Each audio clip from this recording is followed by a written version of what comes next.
I've lived with my dad for as long as I can remember. Mom died when I was really young, I was barely 4 years old. The house we lived in belonged to my grandparents, Mom's parents. After Mom died, Dad didn't date for a long time. Sure, there were a few women here and there when I was around 12, but nothing serious. Just coffee dates and occasional dinners out while I stayed with a babysitter. None of them ever came to our house, and Dad never seemed particularly excited about any of them. Everything changed when I turned 14. By then, both my grandparents had passed away too, and it was just Dad and me in that big house. That's when he met Sandra. "Ruby, honey, I want you to meet someone special," Dad said one evening. He had this nervous smile on his face that I'd never seen before. "This is Sandra." Sandra was tall and elegant, with perfectly styled blonde hair and manicured nails. But what caught my attention were the two people standing behind her, her kids. "These are my children," Sandra said with a practiced smile. "James is in his first year of college, and this is Melissa, she's 16. James barely looked at me, too busy texting on his phone. Melissa, though, she made eye contact all right. Later that same day, she cornered me in the kitchen. "Look," she said, crossing her arms.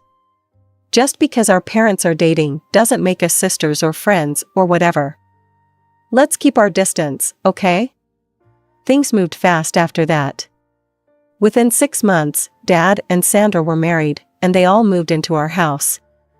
It was weird how quickly our spacious home suddenly felt cramped.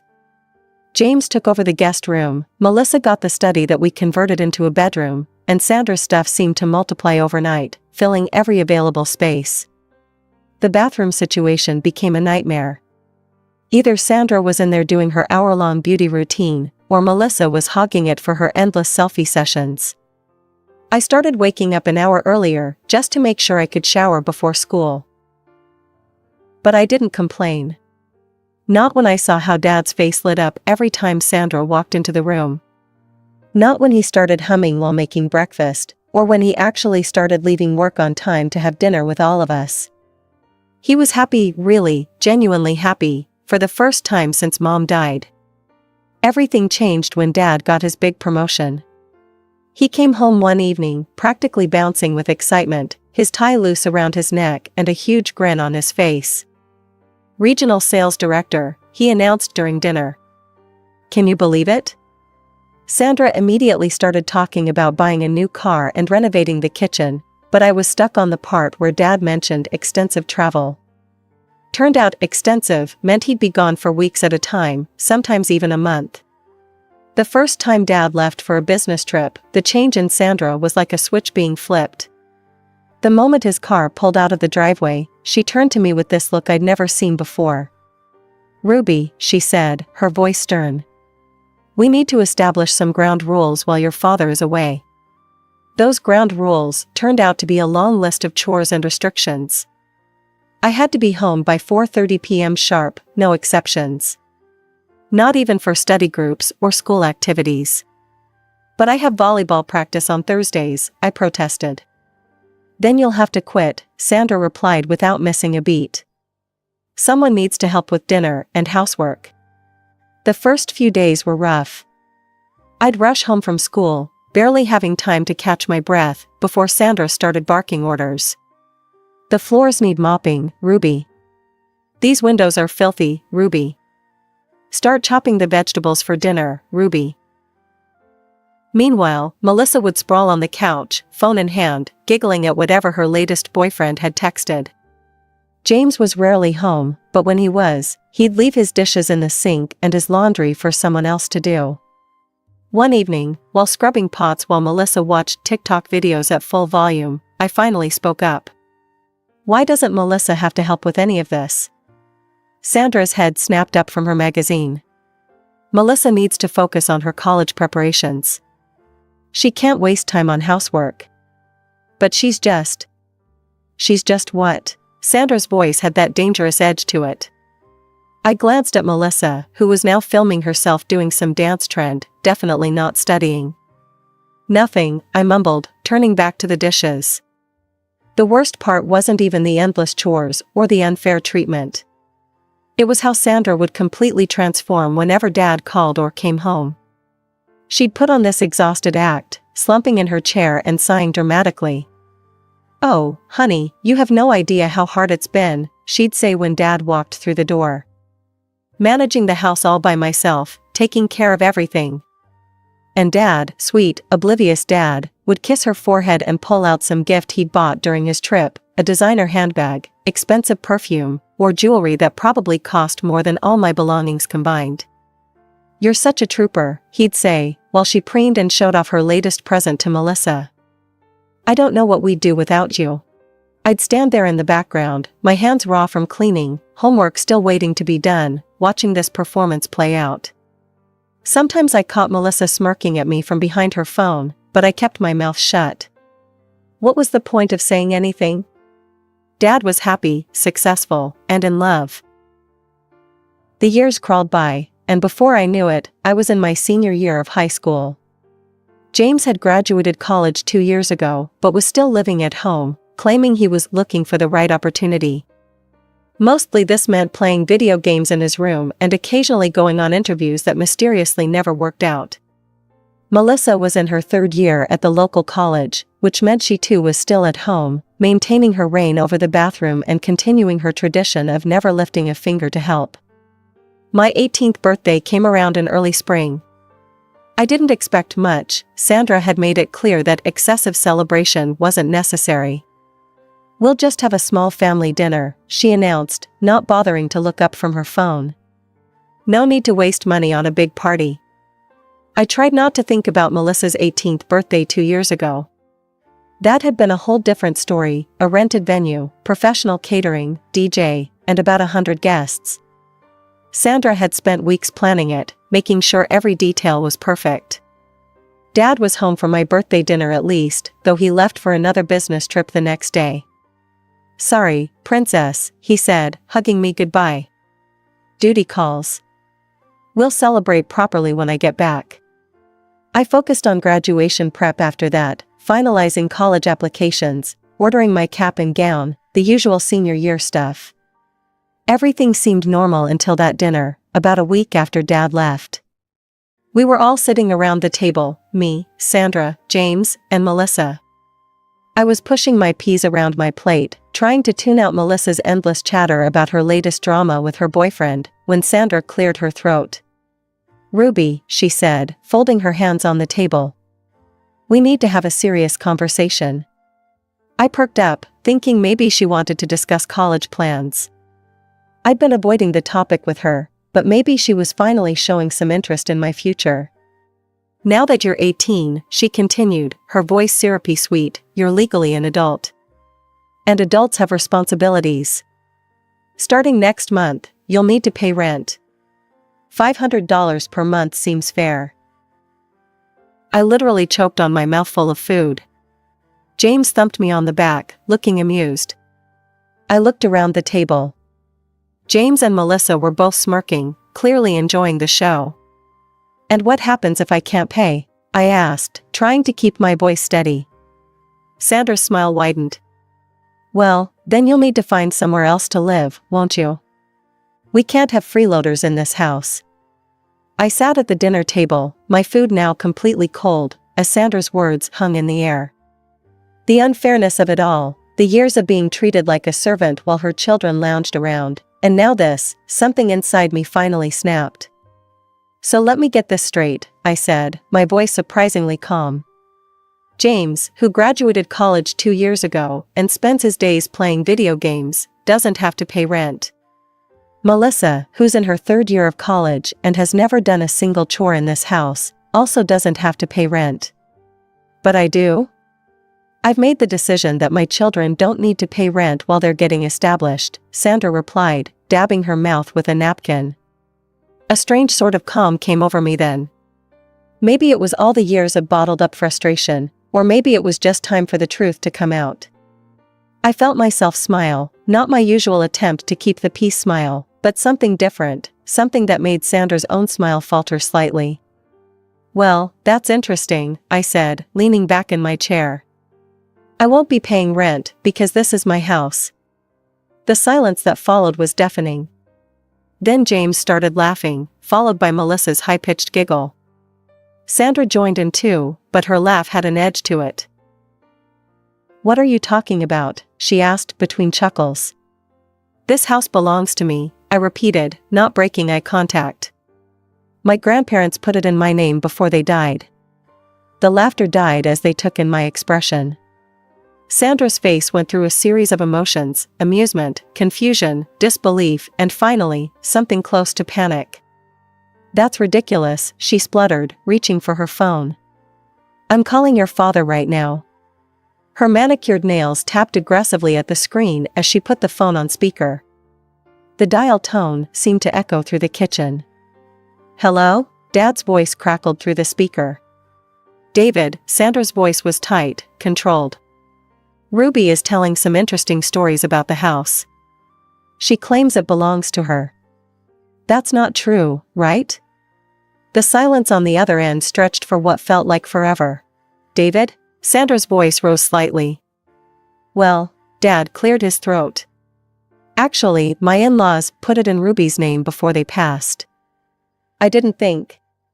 "You didn't think to mention this?" Sandra was practically screeching now. "How could you not tell me this?" "I didn't think it was important," Dad said weakly. "It never seemed relevant." "Not relevant?"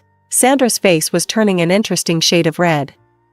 "Not relevant that your teenage daughter owns our house?"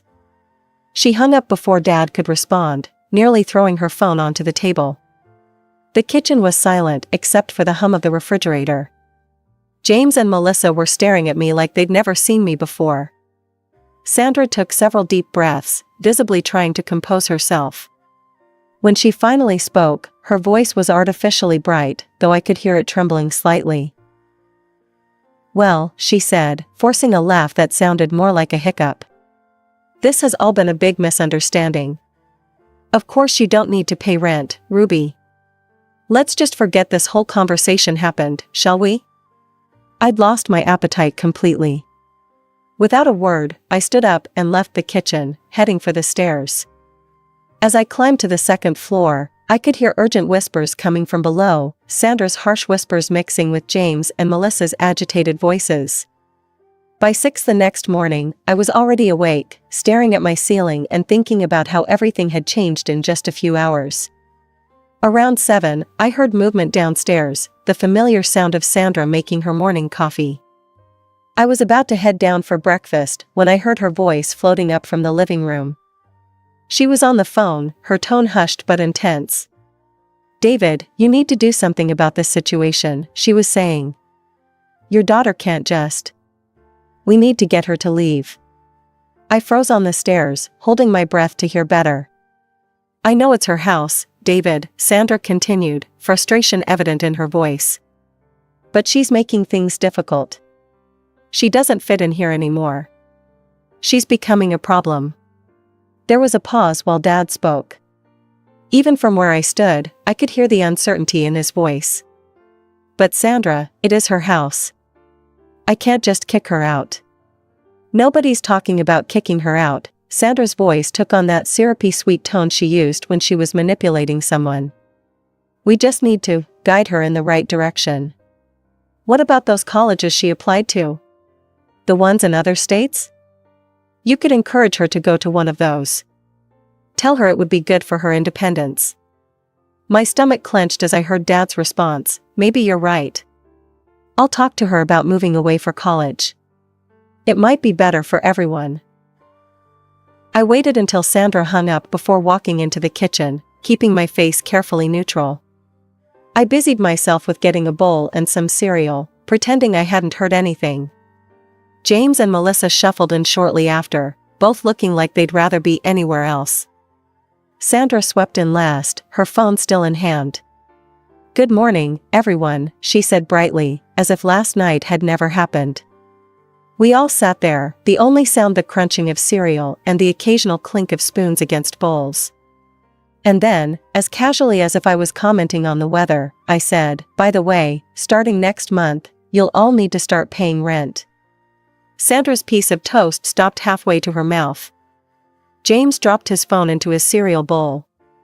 Melissa's spoon clattered against her bowl. "Excuse me?" Sandra's voice was barely a whisper. "Rent," I repeated, taking another bite of my cereal. "I'm thinking, $500 per person seems fair." "That's what adults do, right? They pay their own way?" Sandra's face had gone pale, then red. She coughed, clearly having inhaled some of her coffee. "You can't be serious." "Oh, I'm very serious." But we're family," Sandra sputtered, her composure cracking. "Family doesn't charge family rent." That's not how things work." "Wasn't it you who just yesterday demanded that I pay rent?" I asked, still maintaining my calm demeanor as I stirred my cereal. Sandra's face flushed. She set her coffee cup down with a sharp click against the table. That was different. I was trying to teach you about financial literacy. To prepare you for the real world." I couldn't help but laugh at that. Financial literacy? The real world? That's interesting coming from someone who's been living rent-free in someone else's house for 4 years. "Now listen here," James started, but I cut him off. "No, you listen. You graduated college 2 years ago. You don't have a job. You spend all day playing video games and eating food that I help pay for with my part-time job. Maybe it's time for you to learn about financial literacy too." I turned to Melissa. "And you? When was the last time you even did your own laundry?" "How dare you?" Sandra's voice was rising. "After everything I've done for this family." "What exactly have you done?" I asked, genuinely curious. "Made me do all the housework while your kids did nothing? Tried to charge me rent for my own house? Plotted with Dad this morning to try to get rid of me?" Her eyes widened. You were listening?" "I heard everything," I confirmed, pushing my bowl away. "And you know what? Maybe you're right. Maybe it is time for some changes around here. So here are your options: either start paying rent, all of you, or find somewhere else to live." Sandra's face turned an alarming shade of red. This is revenge. You're just a spiteful, cruel child who's jealous of my children." "Paying rent?" Melissa scoffed, finally finding her voice. "Or what? Are you going to kick us out of the house?" "You ungrateful little brat." James joined in, standing up so fast his chair fell backward. "After we welcomed you into our family." "Your family?" I kept my voice level, even as they all started shouting. "This is my house. My grandparents' house. You're the ones who moved in here, remember? You'll regret this," Sandra hissed, pushing away from the table. "You have no idea what you're doing. James, Melissa, pack your things. We're leaving." I watched in silence as they stormed off, thundering up the stairs. Sandra paused at the doorway, turning back to me with eyes full of venom. "You'll pay for this," she spat. "Your father will hear about everything." I just sat there, finishing my now soggy cereal, as the sound of drawers slamming and angry muttering filtered down from upstairs. Within an hour, they had thrown some bags together and were stomping out the front door. Sandra didn't even bother closing it behind her, just stormed out to her car with James and Melissa in tow. The house felt strange in its newfound silence. I wandered from room to room, straightening things they'd left askew in their hurried departure, trying to process everything that had happened. It wasn't until mid-afternoon that my phone rang. Dad's name flashed across the screen. I took a deep breath before answering. "Hello? What the hell do you think you're doing?" Dad's voice exploded through the speaker. I had to hold the phone away from my ear. "Sandra just called me in hysterics. How could you be so cruel?" Something inside me snapped. After years of trying to keep the peace, of staying quiet, of being the good daughter, I'd had enough. "Cruel?" I cut him off mid-rant. "That's interesting, Dad. Where was all this concern about cruelty when your wife tried to charge me rent for living in my own house? Did you think that was kind?" There was a pause on the other end of the line. When Dad spoke again, his voice was quieter, uncertain. What are you talking about? Sandra, never. Don't. My voice was shaking now. Don't you dare pretend you didn't know. I heard you on the phone with her this morning, Dad. When she was trying to convince you to make me move out, and you agreed to it. Remember that conversation? The silence that followed was deafening. I could practically see him squirming, the way he always did when caught in a lie. Ruby, honey, you don't understand. He seemed to gather himself, and suddenly his voice hardened again. You're destroying this family, Ruby. Is that what you want? Sandra is threatening to divorce me over this. I sank down onto the couch, the same couch where Melissa used to sprawl for hours while I did her share of the housework. She says she'll divorce you unless I apologize? For what? For owning my own house? For standing up for myself? She's my wife, Dad's voice cracked. She says either you apologize for how you treated her and her children, or she's leaving me. Is that what you want? To ruin my marriage? I looked around the living room, at the photos on the walls, mostly of Sandra's family now, with just one small picture of Mom still tucked away in the corner. When I spoke again, my voice was steady.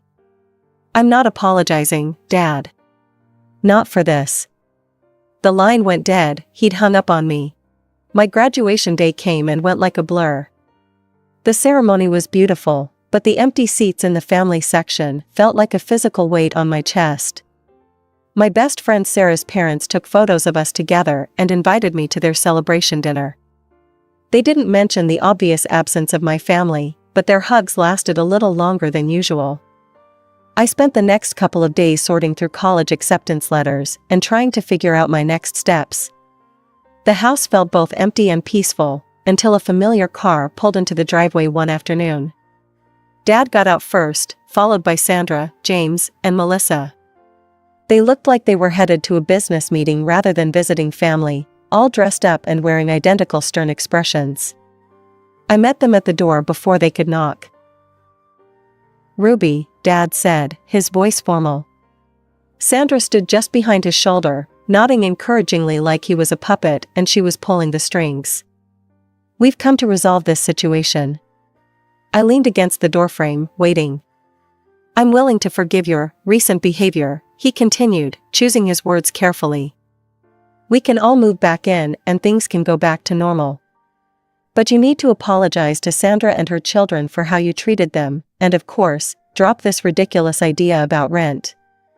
I looked at each of their faces, Dad's forced smile, Sandra's smug expression, James and Melissa's matching sneers. For years of memories flashed through my mind, countless nights of doing their chores, being treated like a servant, watching Dad slowly turn into someone I barely recognized. No, I said simply.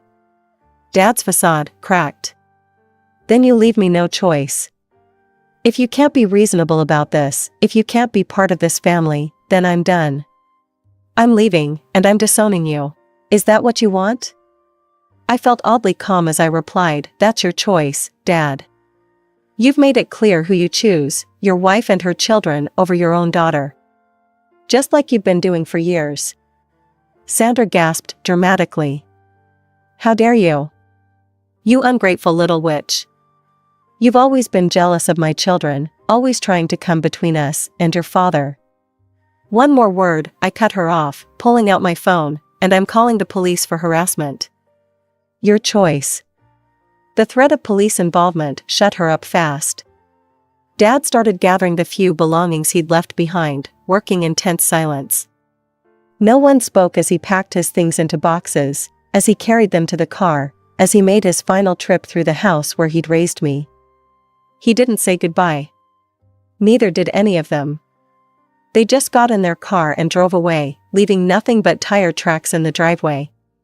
That was 3 months ago. I'm writing this from my dorm room at Northwestern University, over 1,000 miles from home. The house is being managed by Anderson Real Estate. They found good tenants, a young family with 2 little girls. The rental income more than covers my college expenses and lets me focus on my studies without worrying about money. I hear bits and pieces about Dad through mutual friends. He's renting a 3-bedroom apartment across town, still at his job with the fancy title and good salary. Sandra got the renovation she always wanted, new granite countertops and stainless steel appliances in someone else's kitchen. James finally found a job, though I hear he still lives at home. Melissa dropped out of college, but started a fashion blog. They're living their lives, and I'm living mine.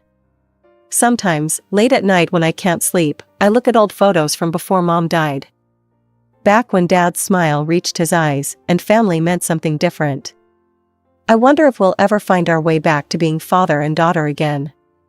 I wonder if he ever thinks about me, if he regrets his choices, if he misses me like I sometimes miss him. Maybe someday Dad will realize what he lost. Maybe we'll find a way to rebuild what broke between us. Or maybe we won't.